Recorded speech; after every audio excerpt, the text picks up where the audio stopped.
The Washington Post highlighting Hunter Biden's ethical scandals with full-page artwork in their op-ed section, but getting slammed for how it did it. The op-ed promoting a fictional art exhibition by Hunter Biden that parodies recent scandals, including Hunter selling his own artwork for huge amounts of money. Washington Post fact checker Glenn Kessler sharing the piece on Twitter saying this: Wash Post op-ed page pulls no punches with biting and funny exhibition of Hunter Biden's art via Megan Kruger. Let's bring in Jason Chaffetz and Leslie Marshall.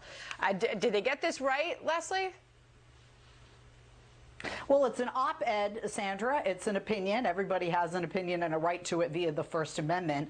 But I think the criticism isn't as much about the Washington Post as it is by the judge, as we're seeing today, the Trump appointee, David Weiss, who didn't want to bring politics into bringing forth any kind of subpoenas, indictments, or charges against Hunter Biden. But, you know, people both on the left and the right have a lot of confidence in this judge. And we have to remember, an investigation doesn't always yield a sitting grand jury and those subpoenas and indictments that a lot of people on the right are hoping will come for Hunter Biden. Jason, it drew a lot of reaction, including one tweet, a Twitter user who tweeted out, "You're a bit late." Obviously, some criticism of this is that finally, when it's written about, and finally, when Hunter Biden's artwork is referenced and the scandals are referenced, it's through a humorous piece.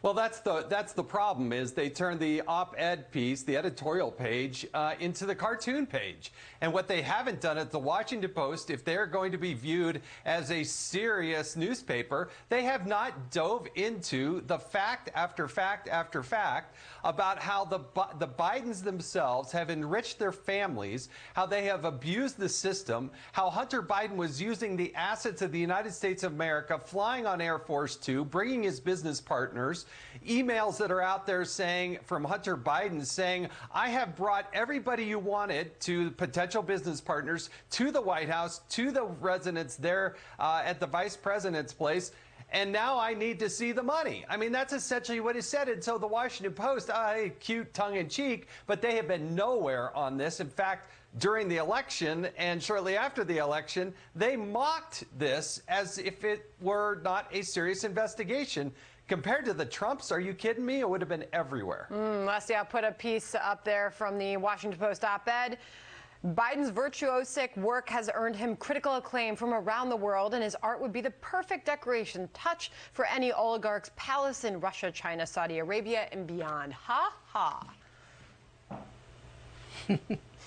Again, somebody entitled to their opinion. Look, we live in a world where if you have a famous last name, Kim Kardashian paints something tomorrow, even though she's not an artist and may have no artistic ability, people are going to buy it, and it's going to get a bigger price tag because of her last name. So, I mean, somebody with the last name Clinton, Kennedy, Trump, or Biden are going to get more for their artwork.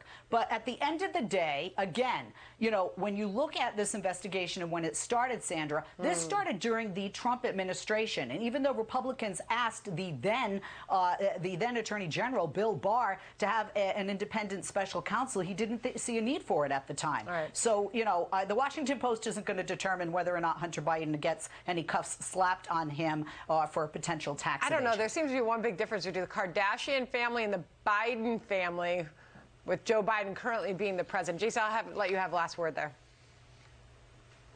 Just last year, the United States Senate issued a report, said if you're going to funnel money, if you're going to launder money, you do it through the art world.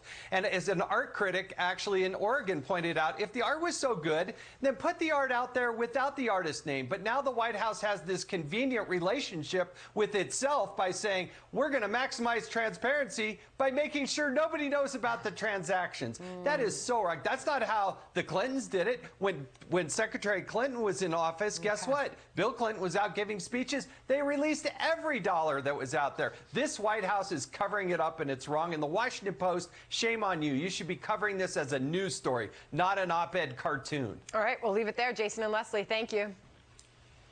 Thank you.